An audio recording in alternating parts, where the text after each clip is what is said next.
비트코인 진짜 끝난 걸까요? 이제 하락장은 시작이 되었나요? 아니면 절호의 매수 찬스일까요? 최근 시장은 혼란스럽고 투자자들은 불안해합니다. 하지만 중요한 건 우리가 어떻게 대응하냐이죠. 안녕하십니까, 차티스트입니다. 비트코인은 장대 음봉 후 꼬리를 달며 반등했지만 아직까지 매수 심리는 크지 않은 상황인 것 같네요. 비트코인의 저점은 나온 건지 아니면 이대로 하락장이 시작되면서 시즌이 종료되는 것인지 많은 불안감이 있는 상황이실 것 같아요. 저도 매매를 하는 입장에서 여러분들의 고민에 대해서 충분히 공감하고 있고, 오늘은 보다 객관적인 시각으로 제가 바라보는 시장의 방향성에 대해 말씀드리고자 영상을 준비했어요. 그러면 간단하게 차트를 복귀하면서 바로 시작해 보겠습니다. 2월 28일 비트코인이 크게 하락하는 과정에서 저는 거래량이 증가 그리고 하락하는 와중에 매수세는 증가하는 상승 다이버전스가 관찰돼서 이 구간은 강력한 매수 찬스가 될 것이라고 생각해 저는 78,700달러에서 롱에 진입했습니다. 이후 바로 텔레그램에 공유를 드렸는데요. 이때부터 비트코인은 약 10% 정도 괜찮은 반등이 나왔습니다. 약 1만 명 이상이 보고 계신 공간에 제가 빠르게 공유드렸고, 덕분에 좋은 위치에서 같이 타점을 잡을 수 있었네요. 많은 분들께서 수익을 보셨다는 말씀을 해주셨는데 저는 다행이라고 생각을 하고 계속 꾸준하게 좋은 분석 해드릴 수 있도록 노력해 보겠습니다. 저는 현재까지도 앞서 말씀드린 비트코인 롱 포지션은 보유하고 있습니다. 수익금은 대략 28,000달러 정도가 되었는데요. 물론 저도 비트코인이 크게 상승한다면 제 수익도 크게 늘어서 좋겠죠. 그래서 저도 이곳이 저점이 되었으면 좋겠고 큰 상승을 바라보고 있는 입장이지만, 그러나 아직까지 제 기준에서는 비트코인은 여러 위험 요소가 있다고 생각하고 있습니다. 오늘은 이 위험 요소에 대해 말씀드려 보려 해요. 그 전에 먼저 저는 유튜브 멤버십도 하지 않고 어떠한 유료 활동도 하지 않습니다. 그냥 차트 분석을 좋아하고 제 생각을 공유드리는 것을 좋아하죠. 이런 제가 힘이 될 수 있도록 유튜브 구독 한 번씩 부탁드릴게요. 자, 그럼 감사드리고 오늘 관점을 빠르게 진행해 보겠습니다.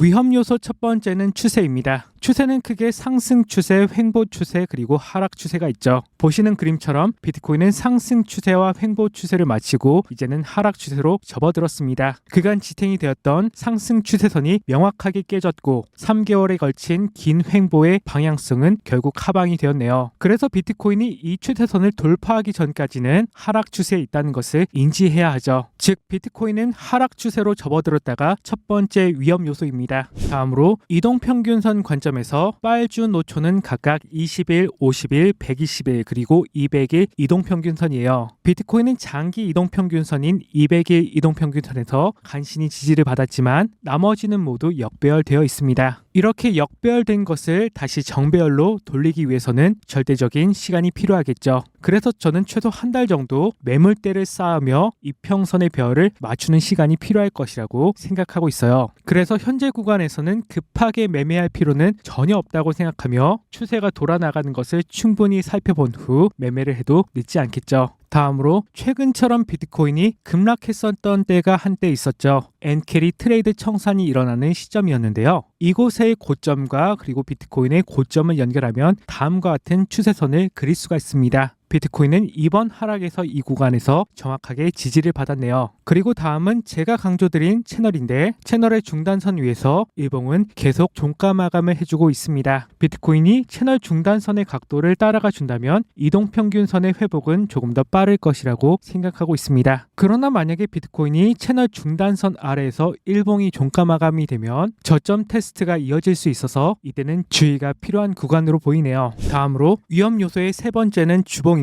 비트코인은 주봉에서 볼린저 밴드 중단을 강하게 이탈했습니다. 상승장에서 중단을 이탈할 때는 하단까지 찍는 경향이 있는데, 이때도 볼린저 밴드 중단을 이탈한 후 하단을 찍었고, 이때도 중단을 이탈한 후 하단을 찍었습니다. 이 경우도 마찬가지로 중단을 이탈한 후 하단까지 찍었네요. 그래서 최악의 경우에는 비트코인은 볼린저 밴드 하단까지 빠질 가능성도 있습니다. 물론 여기까지 비트코인이 내려오면 상당히 괴로울 것이라고 생각하고 있습니다. 그런데 앞서서 말씀드렸다시피 저는 누구보다도 상승을 바라보는 사람이기도 하죠. 그럼에도 플랜 B가 있어야 플랜 A가 잘 될 수 있듯이 저는 최악의 시나리오 또한 가지고 있어 보려 합니다. 비트코인이 볼린저 밴드 하단을 찍는다고 할지라도 저는 이 경우와 마찬가지로 매집 이후에 다시 올라갈 것이라고 보고 있어요. 볼린저 밴드 하단을 찍고 횡보하고 신고점을 갱신하는 이러한 경우를 의미하죠. 그렇게 된다면 2021년도 사이클과 유사하게 흘러갈 것이라고 보고 있습니다. 직전 사이클에서 우리들의 알트코인이 크게 오른 시기가 언제였죠? 바로 비트코인이 신고점을 갱신하고 하락하는 과정에서 알트코인이 큰 상승이 일어났습니다. 이곳에서는 비트코인으로 몰렸던 자금이 스몰 알트코인으로 분산되면서 알트코인이 강력한 펌핑이 일어났던 시기이죠.